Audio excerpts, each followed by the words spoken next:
치고 마지막 절은 다 같이 읽겠습니다. 제가 먼저 읽겠습니다. 르우벤 자손과 갓 자손은 심이 많은 가축대를 가졌더라. 그들이 야살 땅과 길르앗 땅을 본즉 그곳은 목축할 만한 장소인지라. 갓 자손과 르우벤 자손이 와서 모세와 제사장 엘르아살과 회중 지휘관들에게 말하여 이르되 아다랍과 디본과 야살과 니무라와 헤스본과 엘르알레와 스밤과 느보와 부온 곧 여호와께서 이스라엘 회중 앞에 쳐서 멸하신 땅은 목축할 만한 장소요 당신의 종들에게는 가축이 있나이다. 또 이르되 우리가 만일 당신에게 은혜를 입었으면 이 땅을 당신의 종들에게 그들의 소유로 주시고 우리에게 요단강을 건너지 않게 하소서. 모세가 갓 자손과 르우벤 자손에게 이르되 너희 형제들은 싸우러 가거늘 너희는 여기 앉아 있고자 하느냐. 너희가 어찌하여 이스라엘 자손에게 낙심하게 하여서 여호와께서 그들에게 주신 땅으로 건너갈 수 없게 하려 하느냐. 너희 조상들도 내가 가데스 바네아에서 그 땅을 보라고 보냈을 때 그리하였었나니 그들이 에스골 골짜기에 올라가서 그 땅을 보고 이스라엘 자손을 낙심하게 하여서 여호와께서 그들에게 주신 땅으로 갈 수 없게 하였었느니라.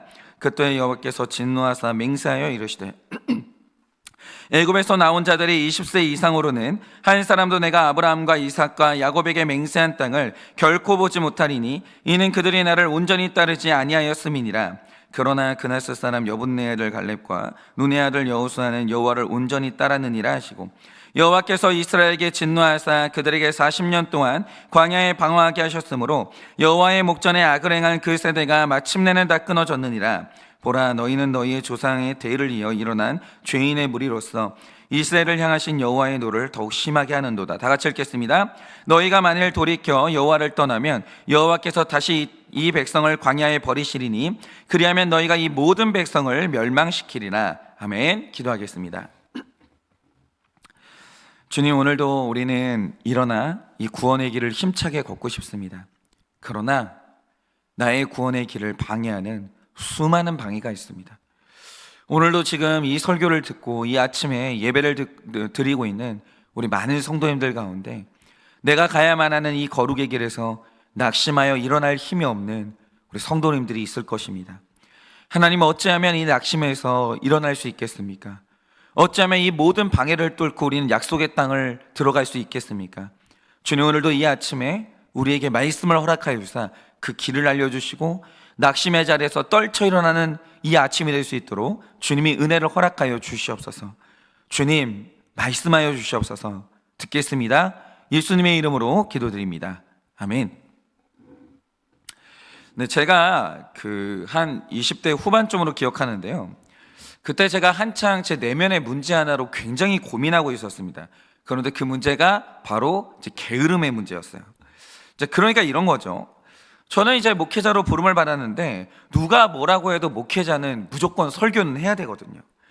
그런데 이제 설교 한 편을 하려면 이제 그 당시에는 당연히 그 전에 공부를 해야 되고 그런 다음에 묵상을 해야 되고 마지막에는 그 결과물을 글쓰기로 완성을 해야 되거든요.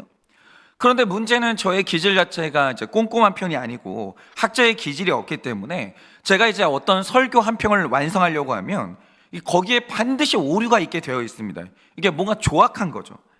그래서 제가 조금이라도 더 완성도가 있는 설교를 하려면 일단 일주일의 시간이 주어진다고 하죠. 그러면 월요일에는 작성을 시작해서 수요일까지는 초본이 완성이 돼야 돼요.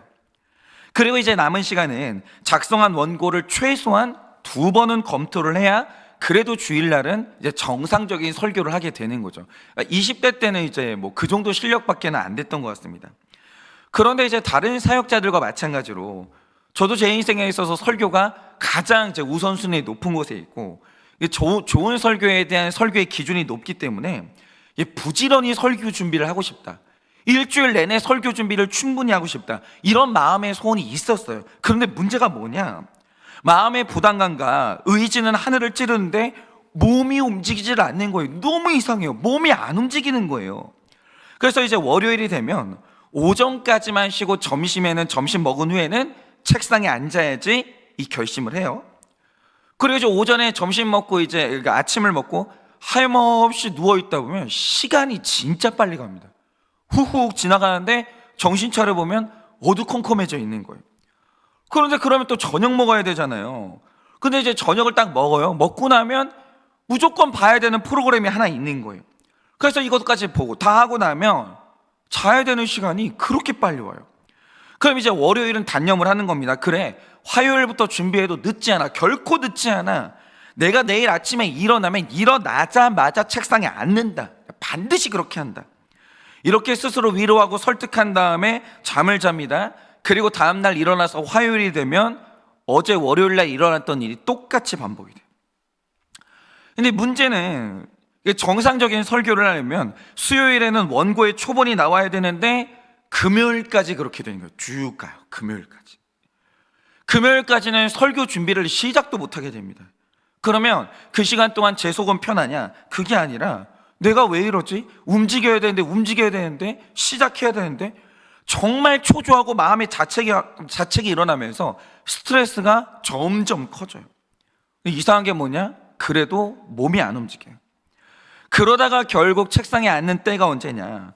더 이상 미루게 되면 강단에 설 수 없는 토요일 아침이 되면 그때 죽는 것 같은 마음으로 책상에 앉게 되고 아주 급하게 설교 원고를 준비하게 됩니다. 그런데 이런 시간에 설교를 작성하면 검토는 못 하거든요. 어찌어찌 설교 준비가 된다고 하더라도 검토할 시간이 없는 거예요. 그러니까 설교 강단에 올라갈 때는 늘 완성되지 못한 원고를 가지고 올라가게 되고 그러면 그때 설교는 역시나 죽을 쓰거든요. 근데 그러고 나면 얼마나 속상하는지 스스로를 혐오하고 자책하면서 또 한 주를 보내고 내가 다시는 이러지 않으리라, 한 번 더 기회가 주어지면 그때는 제대로 하리라라고 하는데 이 문제가 계속 반복이 돼요. 그러니까 제가 얼마나 힘들었겠어요. 그래서 어느 날은 나는 도대체 왜 이렇게 게으른 것인지, 그리고 이 문제를 어떻게 하면 해결할 수 있는지 이게 너무 벗어나고 싶은 거예요. 그래서 제가 일단은 책을 몇 권 산 다음에 게으름에 대해서 공부를 좀 해봤는데 이때 얻은 가장 큰 소득은 게으름에 대한 정의를 내릴 수 있었다라는 거예요. 그러면 여러 가지 책들이 말하는 게으름이 뭐냐? 일단 게으름이라는 것은 우리 마음의 에너지가 완전히 흩어진 상태, 이게 게으름이에요. 말하자면 이런 거죠. 참 이 살림이라는 게 어려운 게 집안의 상태라는 게 딱 이틀만 손 놓고 있으면요 집이 엉망진창이 되거든요. 그러니까 살림을 하는 사람들에게 자주 일어나는 일이 뭡니까? 어느 날 소파에 앉아가지고 난장판이 된 집을 보고 있는 거예요. 근데 그거 보고 있으면 이걸 도대체 언제 치우나 이게 엄두가 안 나는 거예요.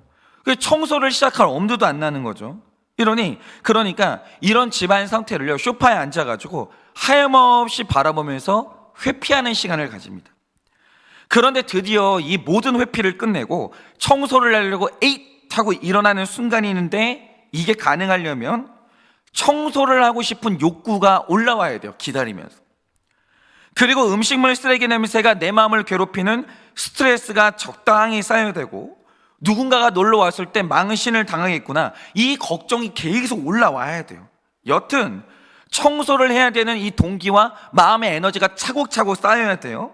그리고 마음의 에너지가 올라오면 그때 에잇하면서 청소를 시작할 수 있게 되는 거예요. 여러분, 이렇게 우리가 시험 공부를 하든 설거지를 하든 세차를 하든 뭘 하든지 간에 큐티를 하나를 하려고 해도 사람은 뭔가 하려면 마음에 에너지가 모여야 돼요. 이 에너지가 모여야, 나를 받쳐주는 에너지가 모여야 몸이 움직일 수가 있는 거예요. 그래서 저도 이제 하루 일과 중에서 제일 중요한 시간이 저는 오전 시간이거든요. 제가 이제 몇 번 말씀드렸지만 제가 이제 한번 설교 준비를 시작하면요 웬만하면 흐름이 끊어지면 안 됩니다. 왜냐? 설교 준비에서 중요한 건 머릿속에 떠오르는 아이디어를 차곡차곡 이제 준비하는 게 중요한데, 이게 정말 신기한 게 뭐냐면요 머릿속에 아이디어를 쌓다가 잠시 이제 점심 식사를 한다고 한 30분 정도 딴짓을 하잖아요. 그러면 책상에 돌아왔을 때 머리에 저장돼 있던 아이디어가 다 사라져 있어요. 그거 정말 신기해요.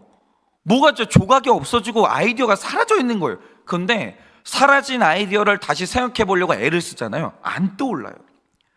그래서 이제 저의 하루가 보통 어떻게 되냐면, 보통 저는 아침 겸 점심을 먹은 다음에 책상에 앉으면 설교 원고를 작성하는 그때까지는 책상에 계속 앉아 있어요. 끝날 때까지는 계속, 거의 화장실 갈 때 빼고는 거의 계속 앉아 있습니다. 그러니까 이게 저한테는 힘든데, 이 모든 설교 준비의 과정 속에서 제일 넘기 힘든 산이 언제냐면 큐티책을 딱 펼치는 그 시작이 제일 어려워요. 일단 시작하면 몇 시간이 될지 모르지만 계속 책상에 앉아 있어야 되기 때문에 그 시작을 하는 거, 큐티책을 딱 펼치는 게 가장 힘들거든요. 그래서 정말 중요한 시간이 뭐냐, 큐티책을 펼칠 그 에너지를 모으는 시간이 정말 중요해요. 그래서 이 시간에 저는 좀 음악을 듣기도 하고 동기부여를 해주는 어른들의 음성을 듣기도 하고 보고 싶은 영상을 보기도 하고 이렇게 회피하는 시간을 좀 가집니다.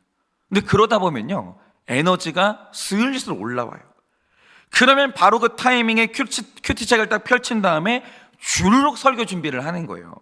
그러니까 제가 드리고 싶은 말씀이 뭐냐, 여러분, 사람은 작은 일 하나를 하려고 해도요, 딱 그만큼의 에너지가 필요해요. 그거 할 수 있는 에너지가 있어야 되는 거예요. 그런데 이 에너지를 모을 수 있으면 게으름에서 탈출하는 것이요, 에너지를 모으지 못하면 게으름의 늪에서 빠져나올 수가 없는 거거든요.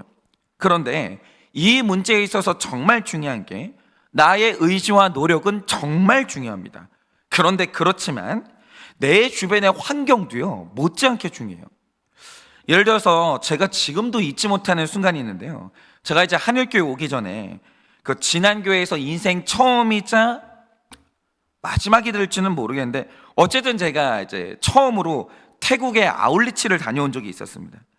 그런데 제가 외국으로 나가는 사역에 제가 처음으로 책임을 맡았고 처음 가보는 아울리치니까 너무 잘하고 싶은 거예요.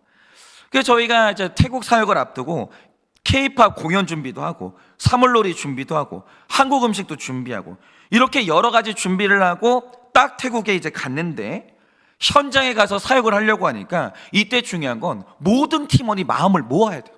사역을 앞두고 있으니까 우리가 이렇게 사기가 떨어지면 안 되는 거예요. 으쌰으쌰 하면서 마음을 끌어모은 다음에 이 활기찬 에너지를 모아야 되거든요.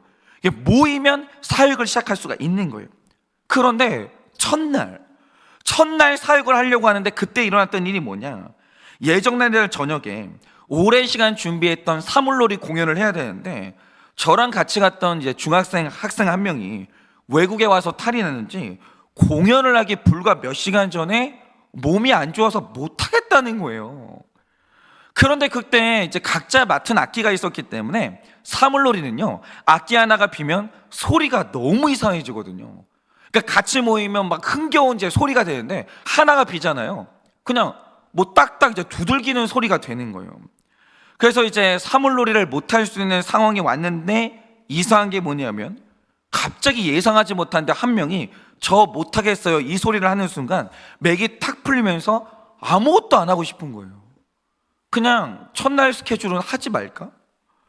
그러니까 마음이라는 것은요, 에너지를 가두는 일종의 이제 심리적인 뚝이 있는데 나를 지탱하던 뚝 하나가 무너지면 그쪽으로 에너지가 확 흘러버리거든요. 그런데 그 순간 제가 그걸 경험한 거예요. 진짜 맥이 탁 풀리고 힘이 빠져나가면서 하지 말까? 그만둘까? 이 생각이 드는 거예요. 힘이 안 나는 거예요. 그런데 그 순간에 이 멘탈 약한 저를 구해주는 자매가 나타나는데 그때 제가 이제 학생들을 데리고 갔었는데 거기에 이제 선생님 격으로 여자 청년이 한 명 갔거든요. 그런데 한 명이 못하겠다 이 말을 하는 순간 이 여자 청년이 하는 말이 뭐냐, 목사님 걱정하지 마세요. 제가 그동안 사물놀이 하는 이 박자를 다 익혔기 때문에 제가 하면 돼요. 목사님 걱정하지 마세요. 이러는데 신기한 게요, 할 수 있다, 내가 메꾸겠다 이렇게 말해주는 한 명이 있으니까 사역의 에너지가 복구가 되는 거예요. 그래서 이날 마침내는 길거리 공연을 했는데 굉장히 즐거운 마음으로 그리고 결과물도 좋게 저희가 이제 공연을 마칠 수가 있었던 거죠. 그러니까 제가 여기에서 깨달은 게 뭐냐, 사람은요 아주 작은 일을 하나 한다고 해도 딱 그만큼의 에너지가 있어야 할 수 있거든요. 큐티를 한다면 큐티를 하는 에너지, 직장에 가서 직장의 일을 시작하려면 딱 그만큼의 에너지, 청소를 해도 청소의 에너지가 있어야 할 수 있어요. 그런데 이 에너지를 모으는 데 있어서 나의 노력과 의지는 중요해요. 그런데 사람은 환경의 영향을 받아요. 그래서 내가 에너지를 모으는 데 있어서 그것을 돕는 환경이 있으면 정말 쉽게 게으름에서 벗어날 수 있지만 자꾸 우리 주변에는요, 내 에너지를 흩어버리는 사람들이 나타나요. 예를 들어서 내가 결혼을 한다. 그러면 결혼식을 진행할 수 있는 에너지가 있어야 되거든요. 그런데 그 에너지를 흩어버리는 사람이 나타나요. 아니, 그 결혼을 꼭 해야 돼? 아니, 너희 시댁은 이렇게 너무 너한테 대접을 안 하는 거 아니야? 이 결혼 너무 이상해. 이러면서 결혼의 에너지를 흩어버리는 사람이 나타난다라는 거죠. 그러면 이 게으름을 벗어나는 게 죽을 만큼 어려워지는 거예요. 죽을 만큼. 그리고 이런 관점에서 오늘 말씀을 보세요. 자, 우리가 지금 민수기가 32장까지 왔는데 민수기는 36장이 끝이거든요. 그러니까 이스라엘 백성들이 광야에 있을 시간이 얼마 안 남았고요. 이 준비 기간이 끝나는 즉시 요단강을 건너서 여리고 성을 진격해야 되는 거예요. 전투를 시작해야 됩니다. 그러니까 민수기가 32장까지 왔을 때 이때 이제 제일 중요한 게 뭐냐면 백성들이 마음을 하나로 모으고 할 수 있다, 싸워야만 한다, 이러면서 육적인 에너지와 영적인 에너지를 끌어모으는 게 굉장히 중요해요. 에너지를 최대치까지 끌어모아도 할랑말랑한 겁니다.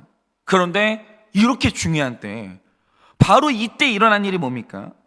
지금 이스라엘 백성들이 요단 동편에 있지만 곧 요단강을 건너서 요단 서편으로 건너가야 되는데 어제까지 말씀에서 본 것처럼 그 과정에서 미디안 사람들을 마지막으로 무찔렀거든요.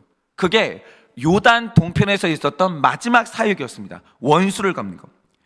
그런데 이 민족을 물리치고 1절 말씀처럼 가만히 야셀 땅과 길앗 땅을 보니까 이 땅이요, 목축을 하기에, 그러니까 가축을 기르는데 너무 좋은 땅인 거예요. 그런데 1절 말씀이 말하는 것처럼 당시에 르우벤 자손과 갓 자손이 다른 자손보다 먹여 살려야 되는 가축이 많았던 것 같아요. 그래서 이전부터 약속의 땅에 들어가면 이 정도 가축을 먹여 살릴 땅이 있나, 이걸 걱정했던 것 같은데 요단 동편에서 이 땅을 보니까 여기에 너무 정착하고 싶어지는 거예요. 이 딱 이제 내 땅인 거죠. 그러자 2절이 말하는 것처럼 갓 자손과 르우벤 자손이 와서 하는 말이 뭡니까? 5절 말씀이 이렇게 기록하고 있습니다. 또 이르되 우리가 만일 당신에게 은혜를 입었으면 이 땅을 당신의 종들에게 그들의 소유로 주시고 우리에게 요단강을 건너지 않게 하소서, 이렇게 말하는 거예요. 쉽게 말해서 이 말 뜻이 뭡니까? 지금 모든 백성들은 여리고 전투를 앞두고 그들과 싸울 에너지를 끌어모으고 있어요. 두렵지만 이 두려움을 억누르고 하나님이 우리와 함께하고 있어, 언약이 우리와 함께하고 있어, 이러면서 에너지를 끌어모으고 있거든요. 그런데 갑자기 르우벤과 갓이 오더니 나는 안 갈래, 이러는 거예요. 그런데 여러분, 이렇게 무려 두 지파가 이런 일이 생기면 어떤 일이 생기겠습니까? 아니, 누구는 싸우고 싶어 싸워요? 우리가 사는 길이 그거밖에 없고 내 처자식을 생각했을 때 죽어도 해야만 하는 일이니까 날마다 믿음으로 두려움을 억누르면서 마음을 굳게 잡고 있는 상황이거든요. 그런데 갑자기 하는 말이 뭡니까? 내 긴장감이 팽팽해 죽겠는데 어떤 지파는 안 싸우고 동편 땅에 남겠다는 거예요. 에? 아니, 지금 다들 목숨 걸고 싸우러 나가려고 하는데 너는 편하게 남겠다고? 그래도 된다고? 그럼 나도 안 가. 나도 동편 땅에 있을래. 내가 미쳤다고 싸움을 하러 나가? 이러면서 완전히 에너지가 흩어지게 생긴 거예요. 여러분, 살다 보면요, 이런 사람 한 명 꼭 나타납니다. 온 교회가 마음을 합해가지고 뭘 하려고 하는데 꼭 방해하는 사람 하나 나타나고 에너지를 흩어버리는 사람 나타나는 거예요. 한 명은 나타나요. 그런데 여기에서 모세가 극대노를 하는데 그 이유가 뭡니까? 8절 말씀처럼 광야의 세대가 40년 전에 여리고성 코앞까지 왔다가 무너졌거든요. 그런데 40년 전에 무너졌던 이유가 뭡니까? 똑같아요. 그날 12명의 정탐꾼을 보냈는데 이 중에 10명의 정탐꾼이 오더니 그 땅을 악평하기 시작합니다. 그리고 9절이 말하는 것처럼 이스라엘 자손들의 마음을 낙심하게 하면서 에너지를 완전히 흩어버린 거예요. 완전히. 그런데 여기에서 낙심이라는 말의 히브리어가 테니온인데 이게 의도적으로 반대하고 방해한다, 이 뜻이거든요. 이 사람 나타납니다. 우리가 인생을 살다 보면 이런 사람은 반드시 나타납니다. 에너지를 끌어모아야만 빠져나갈 수 있는 인생의 목표가 있는데 그거 방해하는 사람, 나를 낙심하게 하는 사람 반드시 나타나요. 그러니까 이런 겁니다. 이들이 약속의 땅에 들어가기 위해서 전쟁을 하려면 지금 에너지 끌어 모아야 돼요. 그런데 이걸 반대하고 방해하는 세력이 있다라는 거죠. 그리고 그 세력에 의해서 나의 에너지가 흩어지는 상태를 낙심이라고 하는 거예요. 그런데 광야 1세대가 실패했던 이유가 뭐냐? 바로 그 세력에 의해서 낙심해버렸고 그것 때문에 광야라는 절망의 상태를 벗어나지 못하다가 거기에서 다 죽어버린 거예요. 끝내 게으름을 빠져나오지 못한 거죠. 그런데 이제 그 40년의 기간을 뒤로하고 다시 에너지를 끌어모아가지고 전쟁을 준비하고 있는데 백성을 낙심하게 하는 사람들이 또 나타나는 거예요. 또 이거는 어김이 없어요. 여러분이 그러니까 중요한 일을 해도 100명이면 100명이 다 여러분을 응원하냐? 절대로 그렇지 않습니다. 절대로 그렇지 않아요. 반드시 여러분을 낙심하게 하는 사람이 나타난다라는 거죠. 그런데 여기에서 또 주저앉으면 15절에서 모세가 말하는 것처럼 여호와께서 다시 이 백성을 광야에 버리시리니 그리하면 너희가 이 모든 백성을 멸망시키는 것이다. 낙심케 하는 네가 사람을 멸망시키는 것이야. 이렇게 되는 겁니다. 여러분, 바로 이런 겁니다. 여러분, 우리가 왜 불신결혼 불가를 외치고 신결혼 이걸 왜 이렇게 강조합니까? 여러분, 이거는 제 개인적인 견해가 아니에요. 왜 신결혼 이걸 왜 이렇게 외치겠습니까? 여러분, 이 악하고 음란한 세상에서 거룩을 지키고 구원의 길을 똑바로 간다? 여러분, 그게 얼마나 어려운 줄 아십니까? 죽을 만큼 힘든 일이에요. 이게요, 보통 영적인 에너지가 없으면 안 되는 거예요. 안 되는 겁니다. 예를 들어서 무슨 이유인지는 모르겠지만 교회 출석을 오래 쉬신 분들이 있어요. 이거는 내가 모태신앙이든 집사님이든 권사님이든 간에 어떤 이제 마음의 시험이 들어서 교회 출석을 오랫동안 쉬었던 분들이 있습니다. 그런데 그분들이 어느 날 이대로는 안 되겠다, 나도 다시 교회를 나와야 되겠다, 이렇게 결심하면 교회에 나올 수 있을 것 같으세요? 천만의 말씀이에요. 해보세요. 그게 되나? 여러분, 우리를 잡아당기는 죄의 중력이라는 것은 어마어마하기 때문에 방구석 신앙을 벗어나서 예배의 현장으로 오려면 상상 이상으로 엄청난 에너지가 필요한 거예요. 누가 끌어주지 않으면 안 되는 겁니다. 그런데 이때 불신결혼했다? 어떤 일이 일어나겠습니까? 내가 거룩하게 살려고, 이 구원을 지켜보려고 한창 에너지를 끌어모으는데 계속 교회 나가는 걸 불신 배우자가 못마땅하게 여겨요. 그리고 예배드리고 왔다, 그럼 그날 집안 분위기가 안 좋아요. 이러면요, 내가 신앙을 지키려고 애를 쓰고 이 영적인 에너지를 끌어모아도 에너지가 흩어져 버리는 거예요. 얼마나 방해가 심한 줄 아십니까? 정말 힘들어요. 그러니 불신결혼, 다시 말해 거룩의 에너지를 흩어버리는 구조 안에서는 성령 충만함을 유지한다는 건 노동도 그런 노동이 없는 거예요. 얼마나 어려운데요. 정말 어려운 겁니다. 이게요, 피눈물 나는 길인 거예요. 그러니 우리가 낙심하지 않고 거룩의 에너지를 끌어모으기 위해서 반드시 해야 되는 일 몇 가지가 있는데요. 일단 무조건 좋은 공동체를 만나야 돼요. 그러니까 이런 거죠. 만약에 우리가 죄를 끊는다라고 해보세요. 그러면 죄를 끊는 것도 에너지가 필요하거든요. 그러면 하지 말라고 에너지를 주는 공동체도 필요하고, 선한 일을 할 때도 에너지가 필요한데 선한 일을 할 때 응원해주는 공동체 힘이 있어야 되는 거예요. 혼자는 안 돼요. 여러분, 제가 얼마 전에 어떤 말을 들었냐면, 여러분, 결혼하신 어른들한테 물어보세요. 가정을 유지하는 게 그냥 되는 줄 아세요? 절대 아니에요. 가정을 이뤄보면요, 이걸 깨야 되는 수십 가지 이유가 나타나기 시작해요. 그럼에도 불구하고 가정을 지키려면 엄청난 에너지가 필요해요. 엄청난 에너지가. 그런데 제가 어떤 말을 들었냐, 어떤 부부가 너무 심각한 문제가 있어가지고 그 교회 목사님한테 이혼 문제를 놓고 찾아갔어요. 그런데 만나서 대화하는 이 부목사님이, 그 담임 목사님은 아니었습니다. 부목사님이 한 말이 뭐냐, 이혼을 하면 안 되지만 당신 같은 사연은 나도 이혼을 말릴 수가 없다, 이러더라는 거예요.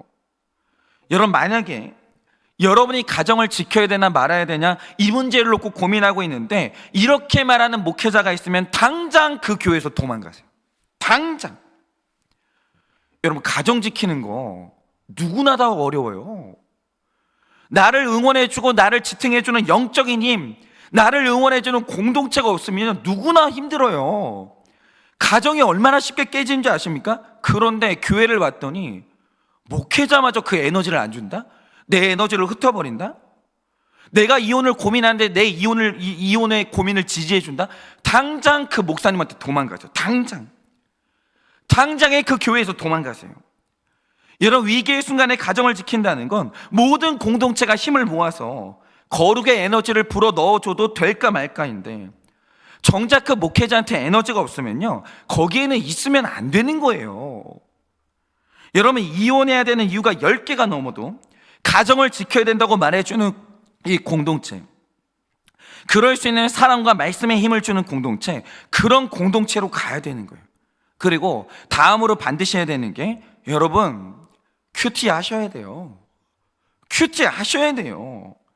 여러분, 우리에게 거룩의 힘을 주는 건요, 사람의 격려가 아닙니다. 여러분, 우리가 오늘도 거룩하게 살려면 이거는 말씀밖에는 힘이 없는 거예요. 말씀 없이 거룩한 삶의 에너지를 어디에서 얻으실 거예요? 계속 말씀드리지만 큐티는요, 교양으로 하는 게 아닙니다. 공부 차원에서 하는 게 아니에요. 큐티는요, 살려고 하는 거예요. 오늘도 말씀으로 확인하지 않으면 이 거룩의 길을 갈 수가 없는 겁니다. 그러니 날마다 큐티는 딱 우선순위를 정해놓고 무조건 하셔야 되는 거예요. 무조건. 이 에너지 끌어모지 못하면 날마다 넘어지는 거예요. 그리고 정말 중요한 또 하나, 우리가 거룩한 삶을 살고 큐티를 하려면요, 그걸 해야만 하는 구조 속으로 들어가야 되는데, 여러분, 제가 왜 날마다 큐티 하겠습니까? 왜 이거 하려고 에너지를 끌어모으겠어요? 저는 목회를 하기 때문이에요. 이게 사명이라는 구조 안으로 들어오니까 하는 거지, 만약 이 사명 없어진다, 저도 큐티 안 합니다. 제가 왜 큐티를 해요? 이게 얼마나 어려운데. 저도 안 해요. 여러분, 여러분들이 거룩하게 살고 싶으세요? 정말 구원의 길을 가고 싶으십니까? 그러면 그렇게 살 수밖에 없는 구조 안으로 들어오셔야 되는 거예요. 내가 큐티할 수밖에 없는 사역의 구조 안으로 들어오셔야 되고요, 목장이라는 공동체의 구조 속으로 들어가야 되는 거예요. 그러니까 보면은 그래도 목자님들이, 장로님들이, 뭔가 직분을 맡은 분들이 한 번이라도 기도하고 한 번이라도 말씀 보잖아요. 이유가 뭐겠습니까? 그거 할 수밖에 없는 구조, 사역 속으로 들어왔기 때문이에요. 여러분, 나의 에너지를 흩어버리는 세상의 구조에 대항하려면 나도 구조 속으로 들어가는 것 말고는 방법이 없는 거예요. 방법이. 여러분, 우리 교회는 돌아가면서 목장 식사 준비를 하잖아요. 그런데 내가 식사 준비를 맡았다, 그 주에는 어쩔 수 없이 목장에 참여할 수밖에 없는 거예요. 맡은 사명이 있고 십자가가 있으면 그렇게 되는 게 있는 거예요. 여러분, 그러니 이렇게 오늘 하루 우리를 낙심하게 만드는 모든 구조, 우리를 낙심하게 만드는 사람들은 반드시 나타나거든요. 그런데 오늘 이 말씀으로 이 모든 것을 물리치세요. 그리고 성령 충만이라는 이 에너지를 끌어모으셔가지고 심차게 거룩의 삶을 사는 여러분 되시기를 예수님의 이름으로 축원을 드립니다. 오늘 수요일이니까 적용 질문 드립니다. 지금 어떤 게으름과 낙심에 빠져 있습니까? 지금 어떤 게으름과 낙심에 빠져 있습니까? 거룩의 에너지를 모으는데 방해하는 일과 사람은 무엇입니까? 거룩의 에너지를 모으는데 방해하는 일과 방해하는 사람은 누구이고 무엇입니까? 거룩의 에너지를 얻기 위해 구체적으로 해야 하는 적용은 무엇입니까? 거룩의 에너지를 얻기 위해 구체적으로 해야 하는 적용은 무엇입니까? 회피하지 말고 당장 움직여야 하는 일은 무엇입니까? 회피하지 말고 당장 움직여야 하는 일은 무엇입니까? 이 시간에 제가 기도하고 축도함으로 예배를 마치겠습니다. 기도하겠습니다. 하나님, 오늘도 우리가 거룩한 삶을 살아가고 하나님 앞에 말씀대로 살기 위해서는 그렇게 할 수 있는 거룩의 에너지가 너무 필요합니다. 그런데 주님, 이 길을 걷다 보니 나의 거룩의 에너지를 흩어버리고 나를 낙심하게 하는 상황과 환경들이 너무 많이 일어납니다. 주님, 제가 이 낙심에서 빠져나오려면 오늘 이 말씀을 반드시 들어야 되고 나를 응원해주는 사람들과 만나야만 합니다. 주님, 오늘도 주님 앞에 이 에너지를 구하오니 성령 충만한 에너지를 우리에게 허락하여 주시고 그것을 지킬 수 있는 격려와 힘을 허락하여 주시고 공동체를 허락하여 주셔서 오늘도 힘찬 능력 가운데 나의 모든 게으름과 낙심에서 벗어나 이 거룩의 길을 끝까지 걸어갈 수 있도록 주님이 은혜를 허락하여 주시옵소서. 지금은 우리 주 예수 그리스도의 은혜와 하나님 아버지의 그 크신 사랑과 성령님의 위로하시고 교통하여 주시는 그 역사하심이 오늘도 말씀과 공동체를 통하여 거룩의 에너지를 얻고 이 구원의 길을 끝까지 걸어가기를 원하는 사랑하는 모든 주의 종들의 머리 위에 지금으로부터 영원 무궁토록 함께 있을지어다. 아멘.